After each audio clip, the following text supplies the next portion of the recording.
If you saw my video about the Pocket Xi or the Miniso gaming handheld, you'll know that I have a sort of soft spot for bootleg Chinese games. The whole history behind these gray technologies is fascinating to me, and I've even started collecting them.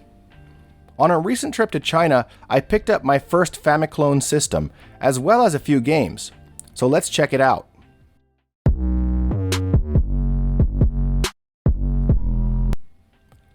The fact that Google Maps and Google Search are not really available in China means that most shops are not easily searchable. Even the spots that are indexed are usually incorrect. Even on Baidu Maps or local search engines, most searches just send you to Taobao or other online shops. By cobbling together information on YouTube and Reddit, I was able to find a cool shop called 天成电玩潮. This place is right outside Exit 6 of East Nanjing Road Station. It's a tiny shop with mostly newer titles, but all you have to do is ask and the owner will take out all the old famiclone stuff. Tucked in the back corner there were these yellow plastic cartridges, which is what I came for. Almost all of them are multiple game carts, but each one has a slightly different combination of games. You have to be careful when choosing these because some of them just don't work at all. Usually the ones that are super lightweight and have kind of a cheap plastic, you'll have the biggest failure rate with. 空手か。これはそんなことあ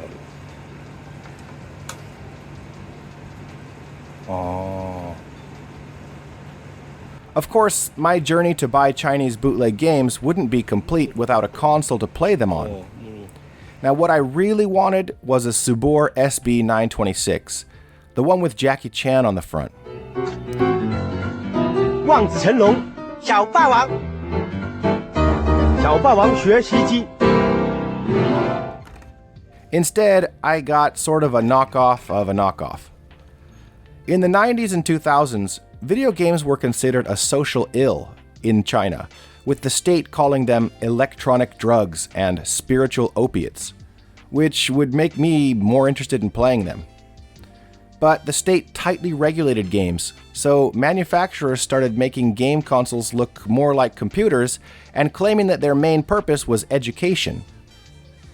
These so-called Edu-famiclones tried to win over parents and public opinion, and there were a bunch of companies making them. Look at some of the awesome stuff printed on the box. May your child become a dragon. Diligence is the shore. Parents' love knows no bounds. There are phrases like this pasted all over the console itself, as well as decals and stickers that make it look like a 12-year-old girl's diary. Honestly, this could be a guidebook on how to make something look cheap and unofficial. The plastic is really lightweight and cheap feeling, but I gotta say, these controllers look pretty awesome. It comes with this cartridge that has educational programs like a Chinese English dictionary, how to program in BASIC, and a whole bunch of other subjects. But why play that when you can play this? I picked up this cartridge at the same place, mostly for what they are calling Golden Axe 4, which is clearly a picture of Cloud Strife from Final Fantasy VII. Honestly, either one would be amazing. A new unreleased Golden Axe game, or an 8-bit version of Final Fantasy VII. Which does exist, by the way.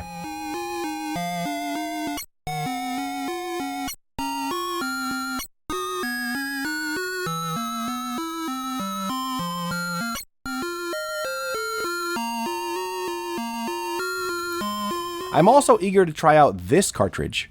I got it mostly for the same reason. Look here, Harry Potter. I'm very curious what this might be, but I haven't had any success in getting it to work yet. I'm also very curious about whatever this Circus Charlie is that for some reason has an image of Roger Rabbit.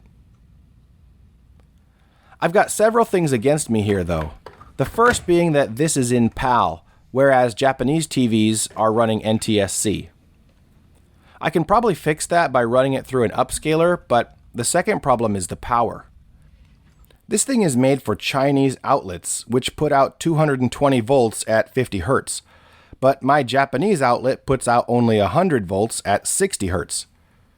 The old Famicom AC adapters have a crappy transformer in them, so that won't really work to get the power I need. I need a more modern AC adapter. So for now, let's try these games out on our trusty old Famicom. Now this game cartridge is dirty as hell, and so is this Famicom, so I feel like this is asking for trouble. Sure enough, no matter how hard I try, I can't get it to work. However, I did have more luck with the other one, so let's check out what Golden Axe 4 is all about. The title screen sure looks like a Golden Axe game, with a killer soundtrack.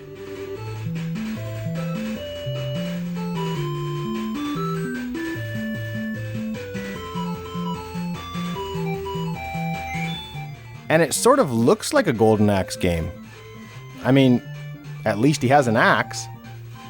Now I'll be honest and admit I did not recognize this game, but some of you out there might recognize it as an NES game called Astyanax, known in Japan as Lord of the King. I don't really know if that's actually a play on Lord of the Rings or not, but whoever ported it to China seemed to think that it would sell better as an unlicensed Golden Axe game. As weird as it might be to use another game's name without permission, it isn't really any weirder than Japanese people renaming Logan's Run as 2300 Journey to the Future, a clear attempt to capitalize on the success of 2001 A Space Odyssey. I guess what goes around comes around. I'm curious about the other two games on this cart. The first one is just the 1990 game Crossfire, a run-and-gun similar to Contra. Nothing really to note here except that for some reason the game cartridge calls this Tet Away, and the on-screen menu listed as Crossfire 2. The third game is called Pao Sheriff. This game is all in Chinese, which leads me to believe that it's a Chinese original. A little bit of net sleuthing shows that this game is called Justice Pao, based on a Taiwanese TV series of the same name.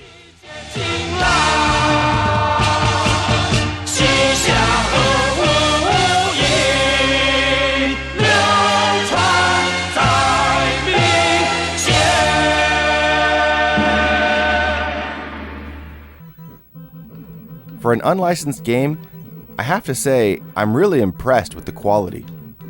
The controls are tight and responsive, almost Mario level tight. The sprite animation looks like Karateka or Prince of Persia, which makes this play feel even more smooth. The enemy sprites look just as good, and there's a diversity of enemies ranging from archers, throwing stars, and whatever this dude is doing throwing knives with his hat. If this game got a wider release, I can imagine it being really popular. Overall, this is a really good collection of games, and the fact that they came on a single cart is pretty impressive. The cartridges with 100 games on them might appear to have more bang for the buck, but in my experience, most of them are usually duplicates and combined with a bunch of shovelware, so for my money, this smaller collection is way better. If I ever figure out how to get this Harry Potter game to work, or the famiclone system, I'll be sure and follow up with another video. Until then, thanks for watching.